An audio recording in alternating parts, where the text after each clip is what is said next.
Our guests will be here in just 1 hour, and this empty table is about to become the perfect tea time feast.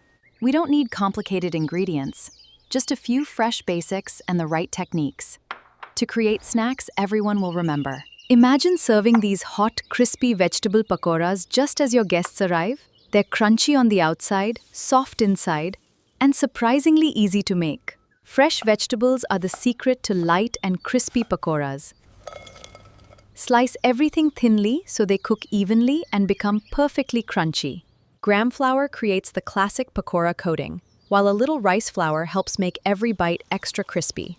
Add water gradually until the vegetables are lightly coated. One crispy classic is ready. Now let's make a snack. With a golden, crunchy coating and a delicious cheesy center, that's always a favorite at tea time. Think the last snack was crispy?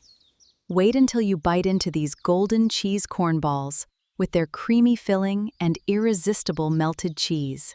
Start by mixing mashed potatoes with sweet corn, spring onions, salt, and black pepper. This creates a flavorful base while keeping the sweet corn whole for better texture. Place a small cube of mozzarella in the center. A smooth ball prevents cheese from leaking.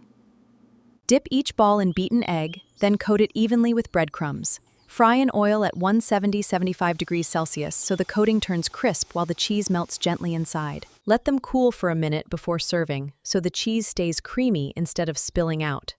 Next, we'll make a crispy bread snack that's ready in just minutes.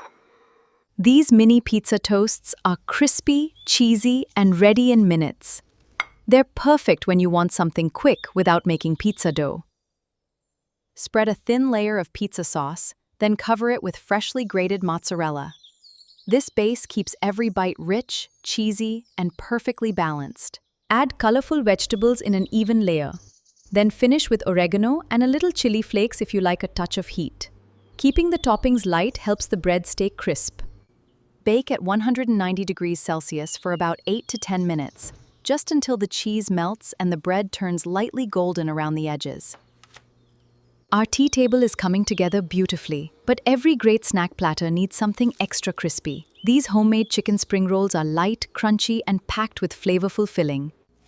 Finely shredded chicken and thinly sliced vegetables cook quickly and create a filling that's light, flavorful, and easy to roll. Cook the filling just until the vegetables soften slightly. Let it cool for a minute, then roll it tightly and seal the edge with a simple flour and water paste so it stays closed. Fry until evenly golden and crisp, then let the spring rolls rest briefly on a wire rack before serving. That keeps the wrapper crunchy while the filling stays juicy. One more delicious recipe is coming next.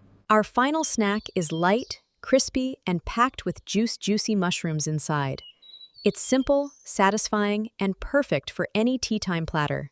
Clean mushrooms by gently wiping away any dirt instead of soaking them in water. This helps them stay firm and crisp during frying. Coat each mushroom evenly with seasoned flour, egg, and panko breadcrumbs. A thin, even coating creates a crisp shell without 5 homemade tea time favorites, each with its own delicious crunch. Which one would you make first? Let us know in the comments.